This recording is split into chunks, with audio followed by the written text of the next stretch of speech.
Phenol, phenol, ফিনলছ। আজি ফিনলৰ ওপৰত আলোচনা কৰা হ'ব। ফিনলৰ প্ৰস্তুত প্ৰণালী, ফিনলৰ ভৌতিক ধৰ্ম, লগতে ফিনলৰ ৰাসায়নিক ধৰ্ম। এই সকলোখিনি আজিৰ ভিডিঅ'টোত আলোচনা কৰা হ'ব।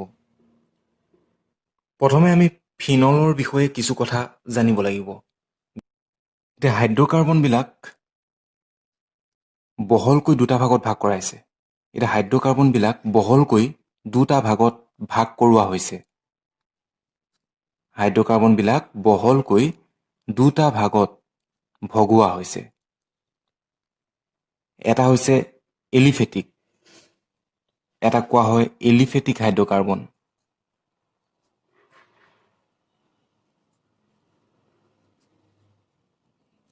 আৰু আনটোক কোৱা হয় এৰ'মেটিক হাইড্ৰ'কাৰ্বন।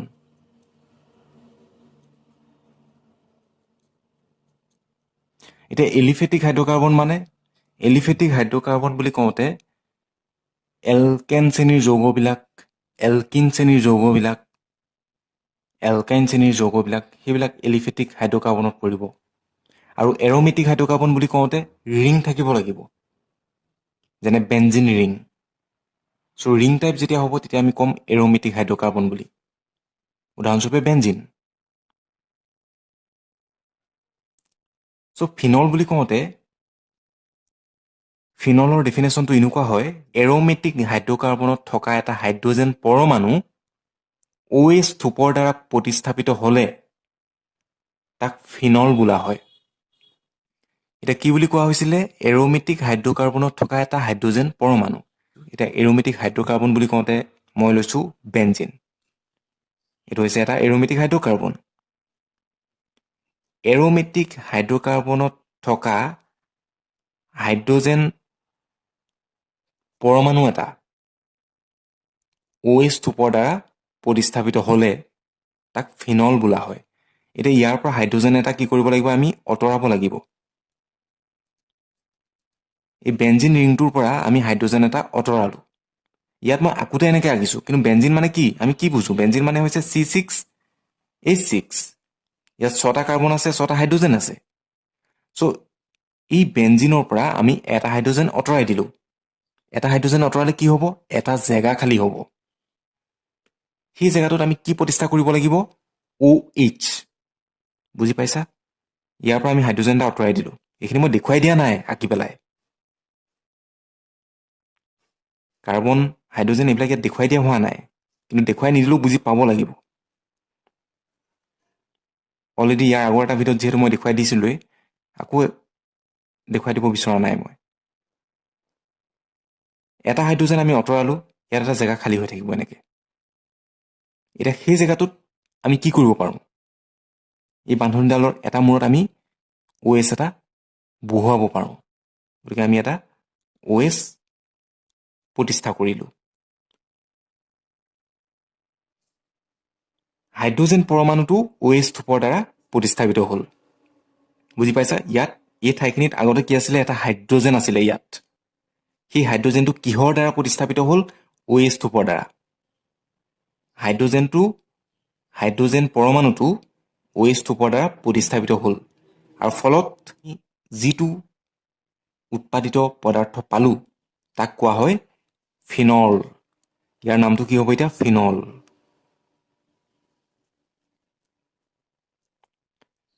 আৰু যদি আমি C6H6 ইয়াৰ সহায়ত যদি আমি লিখিব বিচাৰোঁ তেতিয়া কি হ'ব? যিহেতু এটা হাইড্ৰজেন কমি গ'ল, তেতিয়াহ'লে ইয়াত কি হ'ব?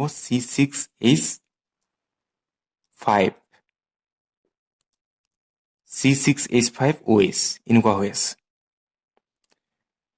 আৰু এই যিটো বেঞ্জিন ৰিং, তাক AR হিচাপে ARৰে সূচোৱা হয়। AR মানে এৰ'মেটিক। বেঞ্জিন ৰিংটোক ARৰে সূচিত কৰা হয়। আৰু তাৰ লগত কি লাগি আছে? OH। চ' এইটো হৈছে ফিনলৰ জেনেৰেল ফৰ্মুলা। ঠিক আছে? এতিয়া ফিনলৰ আমি জেনেৰেল ফৰ্মুলাটো পালোঁ।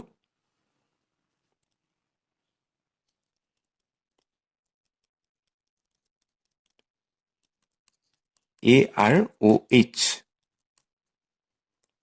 এটা কথা মন কৰিবা, বেঞ্জিন ৰিংটোৰ লগত OH-টো কি হৈ আছে ডাইৰেক্টলি কানেক্ট হৈ আছে এই কথাটো কিন্তু মন কৰিবা ডাইৰেক্টলি কানেক্ট হৈ আছে ইয়াত যদি এনেকৈ থাকিলেহেঁতেন CH2OH তেতিয়াতো ফিনলত নপৰে কিন্তু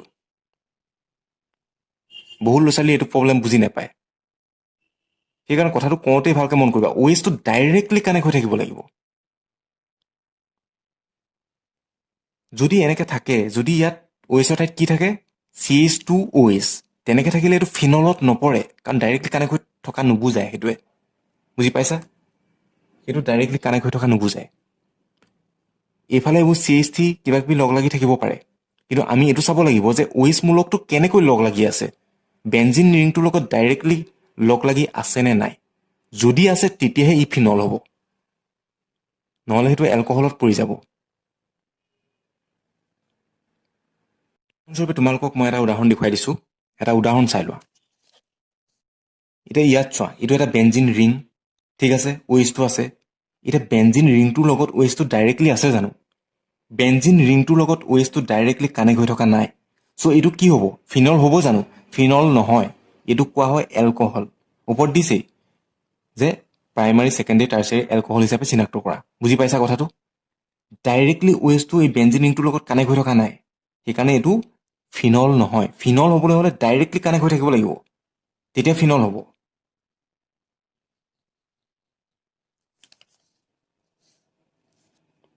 এতিয়া উদাহৰণস্বৰূপে ইয়াত চোৱা বেঞ্জিন ৰিংটোৰ লগত OH-টো ডাইৰেক্টলি কানেক্ট হৈ আছে গতিকে এইটো ফিনল ইয়াত চোৱা OH-টো কি হৈ আছে OH-টো চোৱা ডাইৰেক্টলি কানেক্ট হৈ আছে গতিকে এই ফিনল OH-টো ডাইৰেক্টলি কানেক্ট হৈ থকাৰ পাছত বেঞ্জিন ৰিংটোৰ অৰ্থ মেটা পেৰা পজিশ্যনত অন্য কিবা থোপ সংযুক্ত হৈ থাকিব পাৰে কিন্তু আমি প্ৰথমেই চাব লাগিব যে OH-টো ডাইৰেক্টলি কানেক্ট হৈ আছে নে নাই যদি OH ডাইৰেক্টলি বেঞ্জিন ৰিঙৰ লগত কানেক্ট হৈ আছে তেতিয়াহ'লে ই ফিনল চ' ইয়াত দেখিছা ডাইৰেক্টলি OH কানেক্ট হৈ আছে গতিকে ই ফিনল ইয়াত দেখিছা OH ডাইৰেক্টলি কানেক্ট হৈ আছে ফিনল বাকী ইয়াত ৰিংটোৰ বেলেগ বেলেগ অৱস্থানত বাকী ৰিংটোৰ অৰ্থ মেটা পেৰা এইবিলাক পজিশ্যনত CH3 বা অন্য কিবা এলকাইলমূলক এলকাইল থোপ জড়িত হৈ আছে সেইটো লৈ পেলাই কনফিউজ নহ'বা OH-টো চাবা যে OH-টো ডাইৰেক্টলি কানেক্ট হৈ আছে নে নাই হ'ল তাৰপিছত আহিলে IUPAC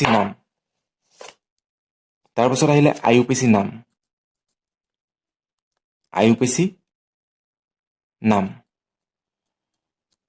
IUPAC নমিনিকুলেচাৰ বুলি কোৱা হয় ইংৰাজীত IUPAC নাম হৈছে ফিনল ফিনলৰ IUPAC নাম ফিনলেই ফৰ এক্সাম্পল আমি দুটামান নামাকৰণ এতিয়া চাওঁ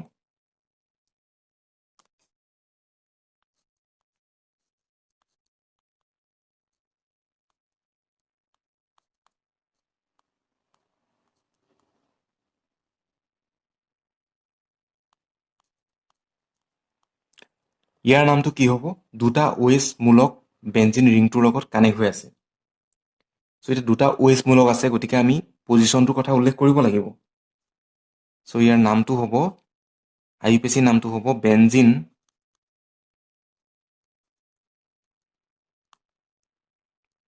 1,2 ডায়ল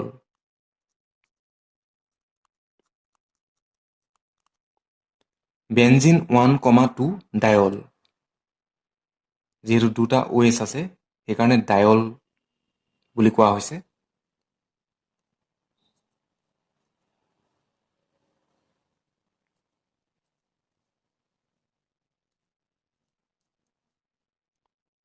এটা CH3 মূলক জড়িত হৈ আছে আৰু এটা OH চ' ইয়াৰ নামটো কি হ'ব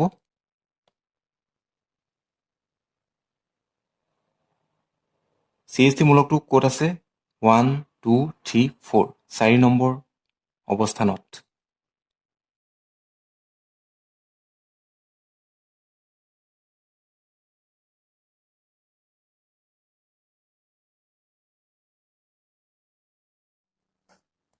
চ' ইয়াৰ নামটো হ'ব 4-মিথাইল ফিনল যিহেতু CH3 মূলকটো 1 2 3 4 4 নম্বৰ অৱস্থানত আছে গতিকে 4-মিথাইল আৰু OH যুক্ত বেঞ্জিনটোক আমি কি বুলি কওঁ ফিনল বুলি এতিয়া এইটো ক্ষেত্ৰত চোৱা যে এইটো ক্ষেত্ৰত আমি বেঞ্জিন বুলি কিয় কৈছোঁ। বেঞ্জিন বুলি এইকাৰণে কৈছোঁ ইয়াতো OH থোপ এটা নাই। এটা থকা হ'লে আমি ফিনল বুলি ক'লোহেঁতেন। উদাহৰণস্বৰূপে এইটো এটা OH থোপ বেঞ্জিন ৰিংটোৰ লগত কানেক্ট হৈ আছে, তেতিয়া আমি ক'ম ফিনল বুলি। কিন্তু ইয়াত কি হৈছে, বেঞ্জিন ৰিংটোৰ লগত দুটা OH থোপ সংযুক্ত হৈ আছে, গতিকে আমি বেঞ্জিন 1,2 ডায়ল হিচাপে নামাকৰণ কৰিছোঁ। আৰু এইখিনিতে এটা কথা কৈ থওঁ, বেঞ্জিন ৰিঙৰ সৈতে এটা OH থোপ সংযুক্ত হৈ থাকিলে সেইটো হৈছে মনোহাইড্ৰিক। তাক মনোহাইড্ৰিক বুলি কোৱা হয়। দুটা OH থোপ সংযুক্ত হৈ থাকিলে ডাইহাইড্ৰিক, তিনিটা OH থোপ বেঞ্জিন ৰিঙৰ সৈতে সংযুক্ত হৈ থাকিলে ট্ৰাইহাইড্ৰিক। ঠিক তেনেকৈ ফিনলৰ শ্ৰেণী বিভাজন কৰা হৈছে। মূলতঃ দুটা ভাগত শ্ৰেণী বিভাজন কৰা হয়। এটা থাকিলে মনোহাইড্ৰিক, এটা OH থোপ বেঞ্জিন ৰিঙৰ সৈতে কানেক্ট হৈ থাকিলে মনোহাইড্ৰিক, আৰু এটাতকৈ যদি বেছি OH থোপ বেঞ্জিন ৰিঙৰ সৈতে কানেক্ট হৈ থাকে তেতিয়া তাক পলিহাইড্ৰিক বুলি কোৱা হয়।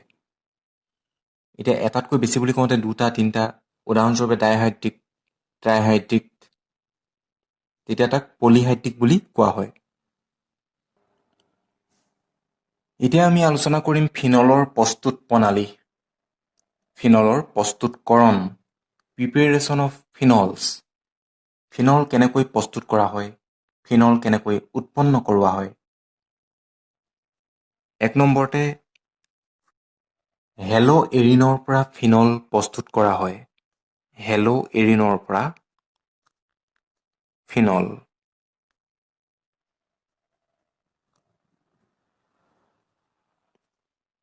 হেলো এৰিনৰ পৰা ফিনল প্ৰস্তুত প্ৰণালী। 623 কেলভিন উষ্ণতা আৰু 300 বায়ুমণ্ডলীয় চাপত ক্ল'ৰ'বেঞ্জিনৰ সৈতে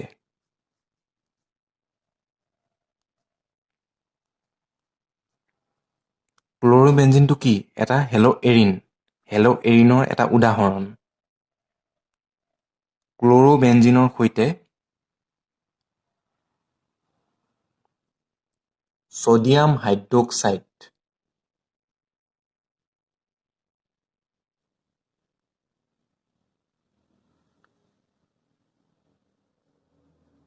ছ'ডিয়াম হাইড্ৰক্সাইড উত্তপ্ত কৰালে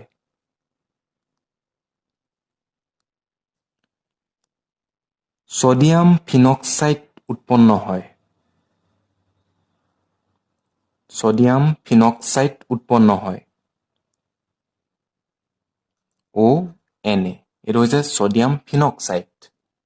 এই ছ'ডিয়াম ফিনক্সাইডৰ সৈতে লঘু হাইড্ৰক্লৰিক এচিডৰ বিক্ৰিয়া ঘটালে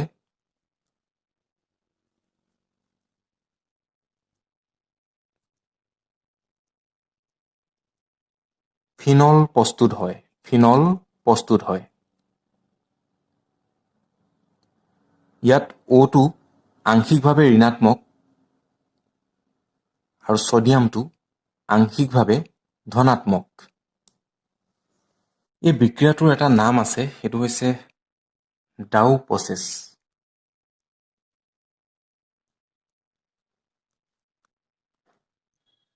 ডাউ প্ৰক্ৰিয়া। হেলো এৰিনৰ পৰা, অৰ্থাৎ ইয়াত আমি লৈছোঁ ক্ল'ৰ'বেঞ্জিন। ক্ল'ৰ'বেঞ্জিনৰ পৰা এলকহল, ক্ল'ৰ'বেঞ্জিনৰ পৰা ফিনল কেনেকৈ প্ৰস্তুত কৰা হয় সেই সম্পৰ্কে আমি বিক্ৰিয়াটোত পালোঁ। হেলো এৰিনৰ পৰা তোমালোকে লিখি ৰাখিব পাৰা 623 কেলভিন উষ্ণতা আৰু 320 বায়ুমণ্ডলীয় চাপত NaOHৰ সৈতে ক্ল'ৰ'বেঞ্জিন মিহলাই উত্তপ্ত কৰিলে ছ'ডিয়াম ফিনক্সাইড উৎপন্ন হয়। ইয়াক লঘু এচিডৰ সৈতে বিক্ৰিয়া হ'বলৈ দিলে ফিনল প্ৰস্তুত হয়। আৰু বিক্ৰিয়াটো ইতিমধ্যে মই কৰি দিলোঁৱেই। এতিয়া 2 নম্বৰতে আহিলে বেঞ্জিন ছালফনিক এচিডৰ পৰা। বেঞ্জিন ছালফনিক এচিডৰ পৰা।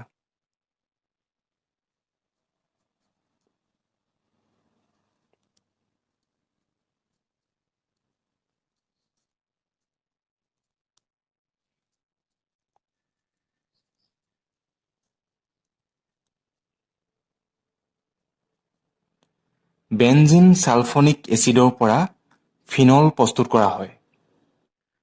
এতিয়া এই প্ৰক্ৰিয়াটোত আমি কি কৰিব লাগিব? প্ৰথমতে বেনজিনৰ পৰা বেনজিন ছালফনিক এচিডটো আমি প্ৰস্তুত কৰি ল'ব লাগিব। গতিকে বেনজিন এটা লোৱা হৈছে। এই বেনজিন লোৱা হৈছে। এই বেনজিনৰ সৈতে গ্ৰাহ H2SO4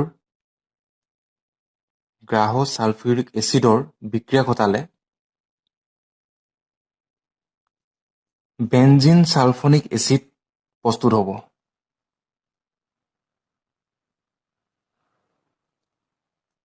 এইটো হৈছে বেনজিন ছালফনিক এচিড। এই বেনজিন ছালফনিক এচিডক প্ৰথমে ছডিয়াম হাইড্ৰক্সাইডৰ সৈতে উত্তপ্ত কৰোৱা হয়। 1 নম্বৰতে ছডিয়াম হাইড্ৰক্সাইডৰ সৈতে উত্তপ্ত কৰোৱা হয়। 2 নম্বৰতে লঘু এচিডৰ সৈতে বিক্ৰিয়া হ'বলৈ দিয়া হয়। চ' ইয়াত লঘু এচিডৰ ঠাইত আমি লিখিছোঁ H+ বুলি। ফলস্বৰূপে উৎপন্ন হ'ব ফিনল।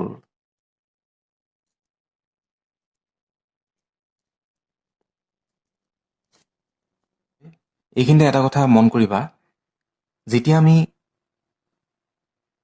বেনজিন ছালফনিক এচিডৰ লগত NaOH যোগ দিওঁ, তেতিয়া কি হয়? ছডিয়াম ফিনক্সাইড প্ৰস্তুত হয়। ছডিয়াম ফিনক্সাইড এটা প্ৰস্তুত হয়। সেই ছডিয়াম ফিনক্সাইডৰ সৈতে লঘু এচিডে বিক্ৰিয়া কৰে। সেই ছডিয়াম ফিনক্সাইডৰ সৈতে লঘু এচিডৰ বিক্ৰিয়া ঘটোৱা হয়। ফলস্বৰূপে উৎপন্ন হয় ফিনল। তোমালোকে কথাখিনি লিখি ৰাখিব পাৰা।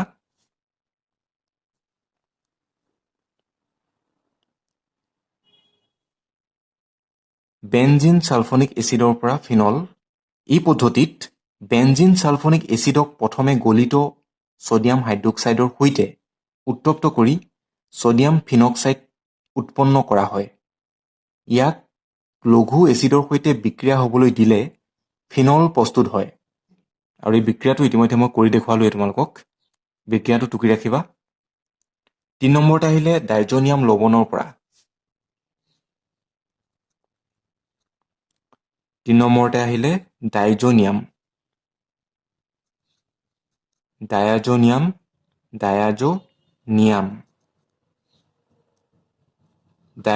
লৱণৰ পৰা।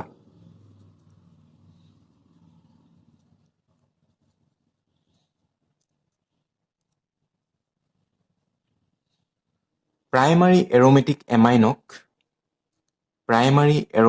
এমাইনক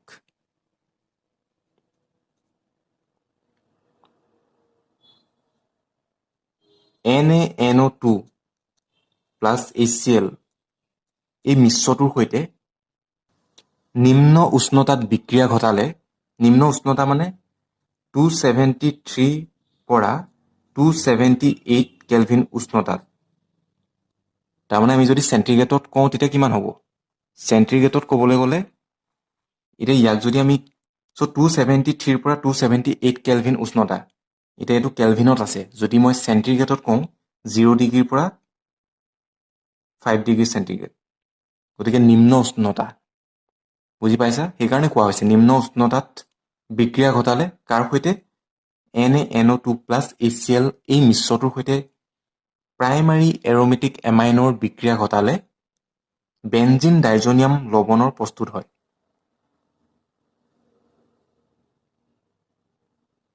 এইটো বহুত ইম্পৰ্টেণ্ট হয়। ইতিমধ্যে হেলো এৰিনৰ প্ৰস্তুত প্ৰণালীটো তোমালোকে এইটো পাইছিলা। বেনজিন ডাইজনিয়াম লৱণৰ প্ৰস্তুত হয়। ইয়াক পানী অথবা লঘু HClৰ সৈতে যদি উত্তপ্ত কৰোৱা হয়, তেতিয়াহ'লে ফিনল প্ৰস্তুত হয়। এতিয়া মই পানী ব্যৱহাৰ কৰিছোঁ। এতিয়া মই H2O লৈছোঁ। উত্তপ্ত কৰাব লাগিব। ফলস্বৰূপে উৎপন্ন হ'ব ফিনল।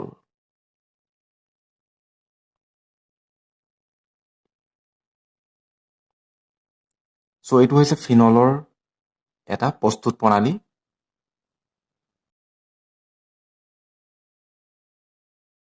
এতিয়া তোমালোকে লিখা কথাখিনি কেনেকৈ লিখিবা সেয়া দেখুৱাই দিছোঁ।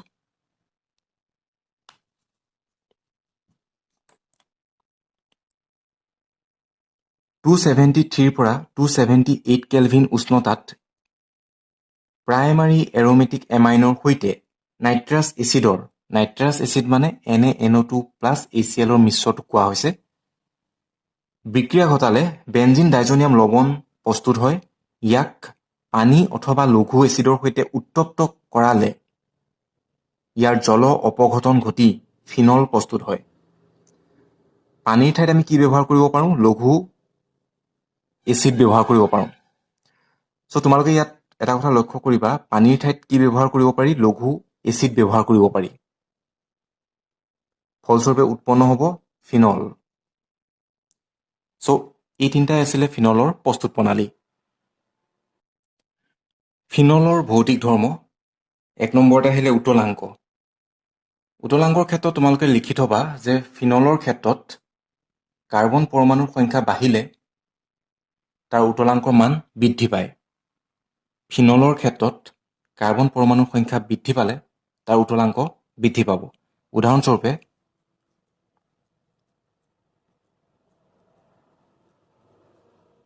এইটো এটা ফিনল,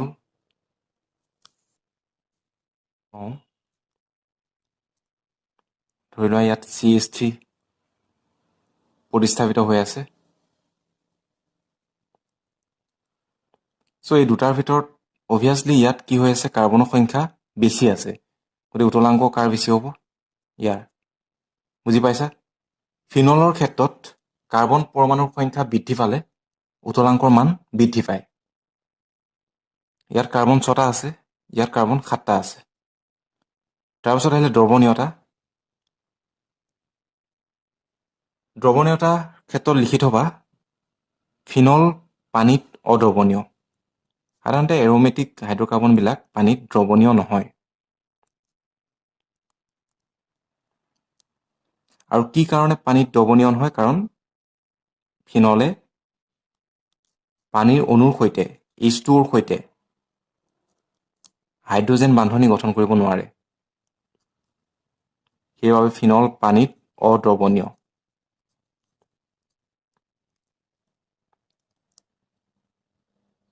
তাৰ পাছত আহিলে ফিনলৰ ৰাসায়নিক ধৰ্ম।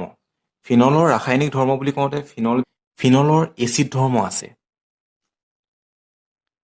ফিনলবিলাক এলিফেটিক এলকহল আৰু পানীৰ তুলনাত যথেষ্ট পৰিমাণে এচিডিক হয়, আম্লিক হয়। আম্লিক মানে বুজি পাইছা? এচিডিক। সিহঁতৰ এচিড ধৰ্ম আছে।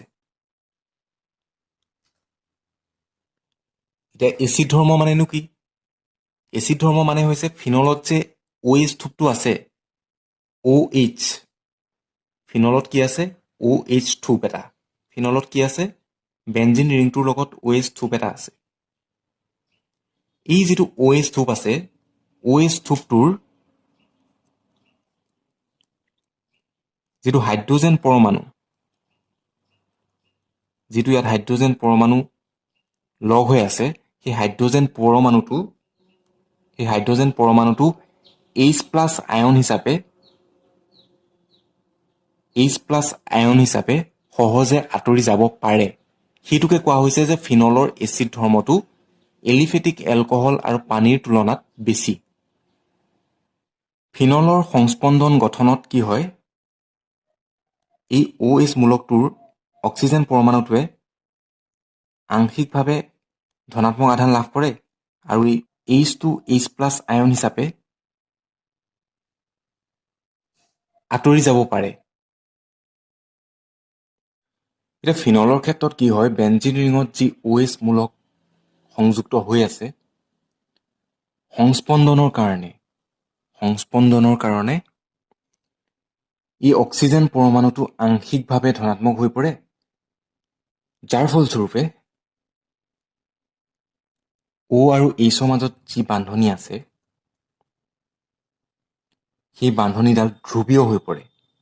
এই অক্সিজেন পৰমাণুটো আংশিকভাৱে ধনাত্মক হৈ পৰে, যাৰ ফলত কি হয়?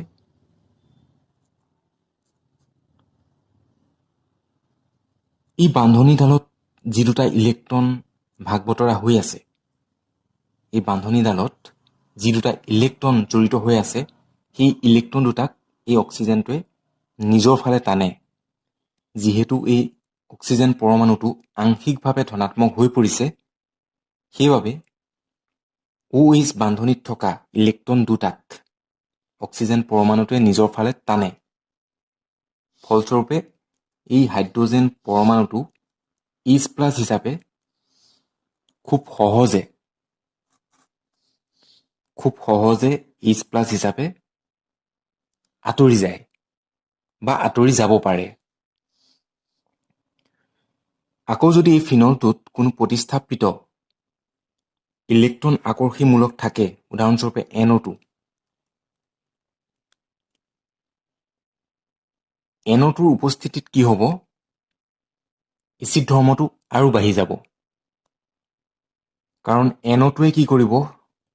ইলেক্ট্ৰনত থকা অতিৰিক্ত ঋণাত্মক আধানবিলাকক, ইলেক্ট্ৰনবিলাকক নিজৰ ফালে টানিব। টনাৰ ফলত ই আৰু বেছি ধনাত্মক হৈ পৰিব O2। ফলস্বৰূপে OH বান্ধনীত থকা ইলেক্ট্ৰনযোৰক অক্সিজেনটোৱে নিজৰ ফালে টানিব। ই যিমানে বেছি ধনাত্মক হ'ব, সিমান বেছি জোৰে OH বান্ধনীত থকা ইলেক্ট্ৰনযোৰক নিজৰ ফালে টানিব। ফলস্বৰূপে H2 হাইড্ৰজেন পৰমাণুটো H+ হিচাপে খুব সহজে আঁতৰি যাব। আৰু যিমান সহজে H+ হিচাপে আঁতৰি যাব, সিমানে তাৰ এই ফিনলটোৰ এচিড ধৰ্ম বৃদ্ধি পাব। এতিয়া চোৱা যাওক ফিনলৰ কিছুমান ৰাসায়নিক বিক্ৰিয়া।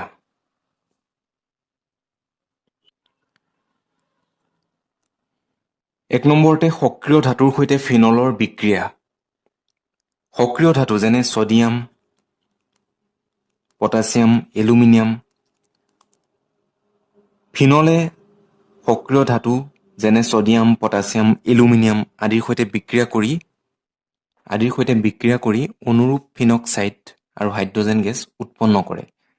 অনুৰূপ ফিনক্সাইড মানে যদি ছডিয়ামৰ সৈতে বিক্ৰিয়া কৰে তেতিয়া ছডিয়াম ফিনক্সাইড উৎপন্ন হ'ব। যদি পটাছিয়ামৰ সৈতে বিক্ৰিয়া কৰে তেতিয়া পটাছিয়াম ফিনক্সাইড উৎপন্ন হ'ব। যদি এলুমিনিয়ামৰ সৈতে বিক্ৰিয়া কৰে তেতিয়া এলুমিনিয়াম ফিনক্সাইড প্ৰস্তুত হ'ব। উদাহৰণস্বৰূপে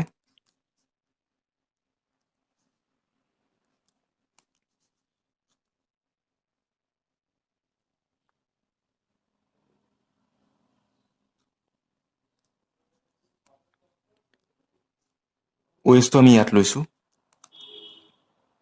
প্লাছ Na, দুটা ফিনল আৰু দুটা ছডিয়াম লোৱা হৈছে। ফলস্বৰূপে উৎপন্ন হ'ব দুটা ছডিয়াম ফিনক্সাইড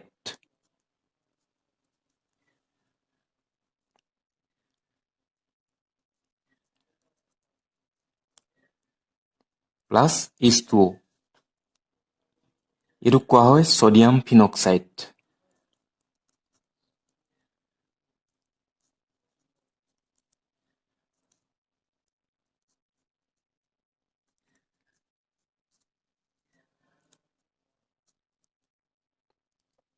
দুই নম্বৰতে এষ্টাৰীকৰণ। হ'ল এষ্টাৰীকৰণ, তাৰমানে এষ্টাৰ উৎপন্ন হয় এই বিক্ৰিয়াটোত। এষ্টাৰীকৰণ।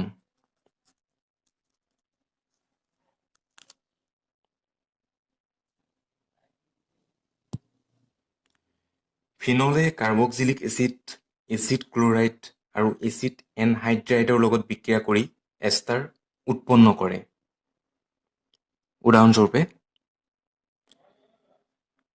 উদাহৰণস্বৰূপে এটা ফিনলৰ অণুৱে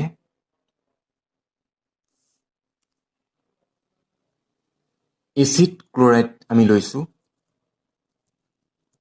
এটা এচিড ক্লৰাইডৰ অণুৰ সৈতে বিক্ৰিয়া কৰিছে, বিক্ৰিয়া কৰি উৎপন্ন কৰিছে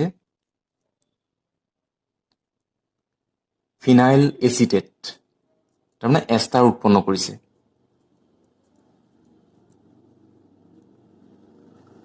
OC OCH3 ইয়াত একচুৱেলি কি হৈছে এই হাইড্ৰজেনটো আঁতৰি গৈছে আৰু CH3CO এই অংশটো লগ হৈছে ক্লৰিনটো আঁতৰি গৈছে ইয়াৰ পৰা হাইড্ৰজেনটো আঁতৰি গৈছে ইয়াৰ পৰা ক্লৰিনটো আঁতৰি গৈছে সো HCl বাই প্ৰডাক্ট হিচাপে আমি পাম CH3CO এই অংশটো ইয়াত COCH3 হিচাপে লগ হৈছে আৰু ইয়াৰ নামটো হৈছে ফিনাইল এচিটেট এই বিক্ৰিয়াটো সংঘটিত কৰিবলৈ এটা অনুঘটক পিৰিডিন অনুঘটক প্ৰয়োজন হয় পিৰিডিন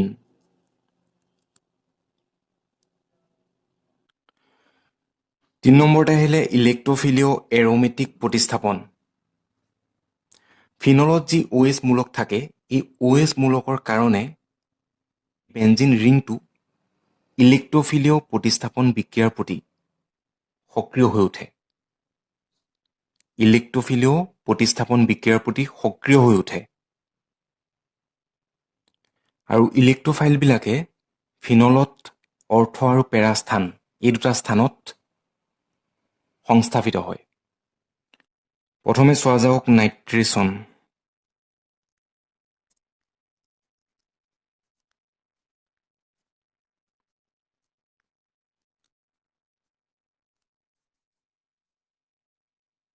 ইলেক্ট্ৰফিলিও এৰোমেটিক প্ৰতিস্থাপন প্ৰথমে আমি নাইট্ৰেচনৰ বিষয়ে আলোচনা কৰোঁ ফিনলে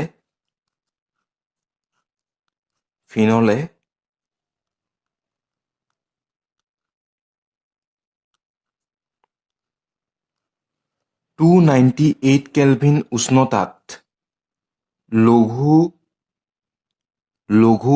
HNO3 ৰ সৈতে বিক্ৰিয়া কৰি অৰ্থ আৰু পেৰা নাইট্ৰফিনলৰ মিশ্ৰ উৎপন্ন কৰে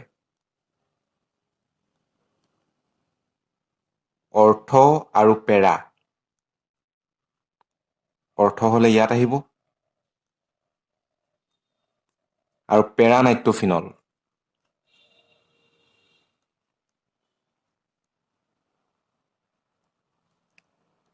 পেৰা হলে 1 2 3 4 4 নম্বৰত যাব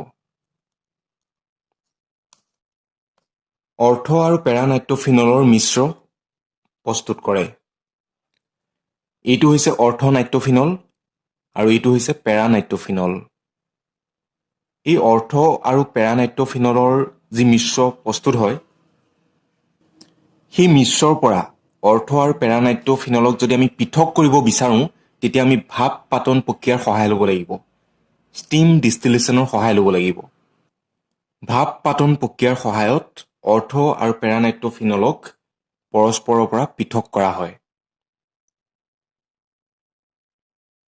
আকৌ যদি আমি গাঢ় HNO3 ৰ সৈতে ফিনলৰ বিক্ৰিয়া ঘটাওঁ তেতিয়া কি হয় চোৱা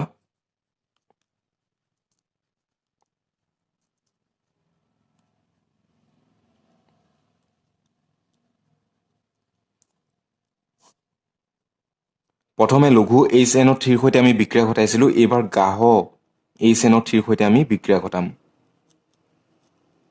কনচেন্ট্ৰেট HNO3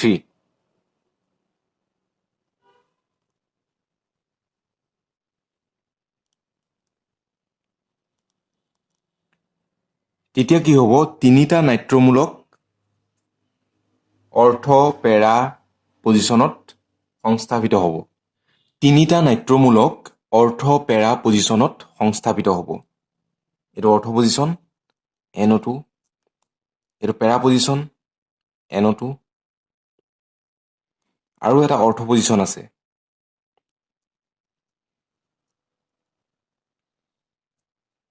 গতিকে ফিনলৰ সৈতে গাঢ় HNO3 ৰ বিক্ৰিয়া ঘটালে 246 ট্ৰাই নাইট্ৰফিনল প্ৰস্তুত হয় ইয়াৰ নামটো কি হ'ব 2,4,6 ট্ৰাই নাইট্ৰফিনল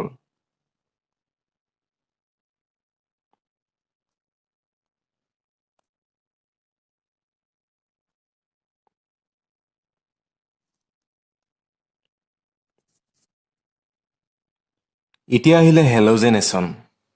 তাৰমানে হেলোজেনটো আমি ফিনলৰ যিটো বেঞ্জিন ৰিং আছে তাত কেনেকৈ প্ৰতিষ্ঠা কৰিম। ফিনলে নিম্ন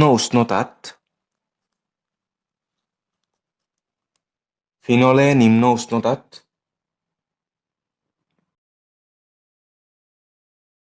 CH2ৰ দৰে কম ধ্ৰুৱীয় দ্ৰাৱকত ব্ৰমিনৰ সৈতে বিক্ৰিয়া কৰি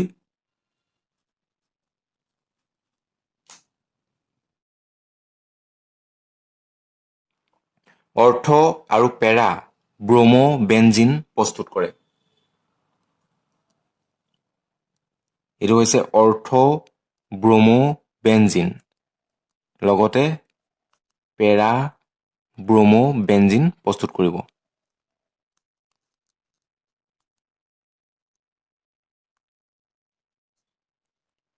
ইয়াত মুখ্য উৎপাদিত পদাৰ্থটো হৈছে পেৰা ব্ৰমো বেঞ্জিন। তাৰোপৰি ফিনলে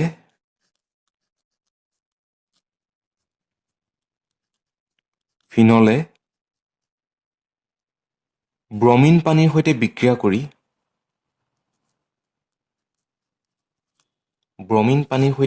কৰি 2,4,6 ট্ৰাইব্ৰমোফিনল প্ৰস্তুত কৰে। 2,4,6 ট্ৰাইব্ৰমোফিনল প্ৰস্তুত কৰে। ইয়াৰ নামটো হ'ব 2,4,6 ট্ৰাইব্ৰমোফিনল।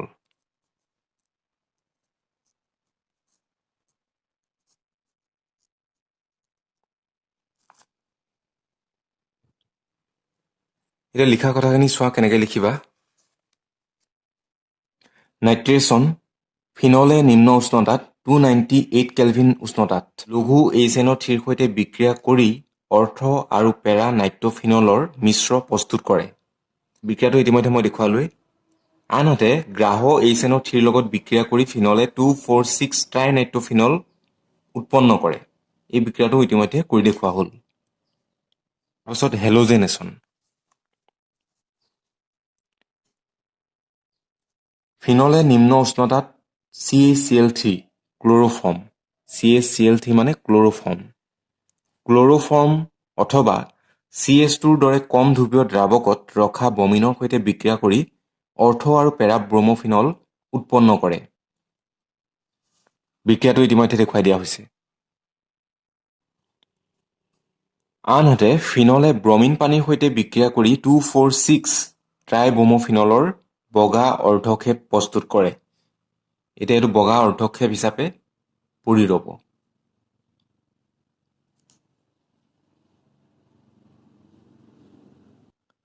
তাৰপাছত আহিলে কোলবৰ বিক্ৰিয়া। কোলবছ ৰিয়েকশ্যন। ফিনলৰ লগত NaOHৰ বিক্ৰিয়া ঘটালে ফিনক্সাইড আয়ন উৎপন্ন হয়। উৎপন্ন হোৱা ফিনক্সাইড আয়নে মৃদু ইলেক্ট্ৰফাইল CO2ৰ সৈতে বিক্ৰিয়া কৰি অৰ্থ-হাইড্ৰক্সি বেঞ্জয়িক এচিড উৎপন্ন কৰে। বিক্ৰিয়াটোক কোলবৰ বিক্ৰিয়া বোলা হয়। আৰু এই কথাখিনিকে ইয়াত কৰি দেখুৱাইছে। ফিনলৰ লগত NaOH যোগ দিয়া হৈছে, ফিনক্সাইড আয়ন প্ৰস্তুত হৈছে। ফিনক্সাইড আয়নৰ লগত মৃদু ইলেক্ট্ৰফাইল CO2ৰ বিক্ৰিয়া ঘটোৱা হৈছে আৰু লগতে ইয়াত এচিড যোগ দিয়া হৈছে। ফলস্বৰূপে উৎপন্ন হৈছে অৰ্থ-হাইড্ৰক্সি বেঞ্জয়িক এচিড। তাৰপাছত আহিলে ৰাইমাৰ-টাইমেন বিক্ৰিয়া, ৰাইমাৰ-টাইমেন ৰিয়েকশ্যন। ফিনলে NaOHৰ উপস্থিতিত ক্ল'ৰ'ফৰ্ম CaCl3ৰ লগত বিক্ৰিয়া কৰি উৎপন্ন কৰা যৌগক ক্ষাৰকৰ উপস্থিতিত জল অপঘটন ঘটালে চেলিচাইলেলডিহাইড প্ৰস্তুত হয়। বিক্ৰিয়াটো ইয়াত কৰি দেখুওৱা হৈছে। ফিনলৰ লগত CaCl3 অৰ্থাৎ ক্ল'ৰ'ফৰ্ম লগতে জলীয় NaOH যোগ দিয়া হৈছে। ফলস্বৰূপে যিটো যৌগ উৎপন্ন হৈছে তাক পুনৰ NaOH ৰ সৈতে বিক্ৰিয়া ঘটাবলৈ দিয়া হৈছে। NaOH টো হৈছে ইয়াত ক্ষাৰক। পুনৰ ক্ষাৰকৰ সৈতে বিক্ৰিয়া ঘটোৱা হৈছে। তাৰ পিছত এচিড যোগ দিয়া হৈছে। ফলস্বৰূপে উৎপন্ন হৈছে চেলিচাইল্ডেহাইড। এতিয়া তোমালোকে যি দুটা বিক্ৰিয়া পালা, কোলবৰ বিক্ৰিয়া আৰু ৰাইমাৰ টাইমেন বিক্ৰিয়া, এইবিলাকক নেম ৰিয়েকশ্যন বুলি কোৱা হয়। পৰীক্ষাত যদি লিখিবলৈ আহে কোলবৰ বিক্ৰিয়া বা ৰাইমাৰ টাইমেন বিক্ৰিয়া, তোমালোকে ইয়াত যেনেকৈ আছে তেনেকৈ লিখিব লাগিব, বা কিতাপত যি ধৰণে উল্লেখ কৰা আছে। তোমালোকে ইয়াত ইচ্ছা অনুসৰি বেলেগ যৌগৰ সৈতে বিক্ৰিয়া কৰি দেখুৱাব নোৱাৰা। এই বিক্ৰিয়া দুটাত যিবিলাক বিক্ৰিয়ক পদাৰ্থ ব্যৱহাৰ কৰা হৈছে সেইখিনিয়ে লিখিব লাগিব। ইচ্ছা অনুসৰি তোমালোকে বেলেগ লিখিব নোৱাৰা। সেইকাৰণে কোৱা হয় নেম ৰিয়েকশ্যন। যেনেধৰণে ইয়াত লিখা আছে, যেনেধৰণে কোৱা হৈছে, তেনেকৈ তোমালোকে পৰীক্ষা লিখিব লাগিব।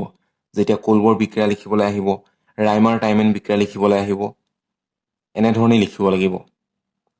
6 নম্বৰতে হ'ল জিংকৰ গুড়িৰ সৈতে ফিনলৰ বিক্ৰিয়া।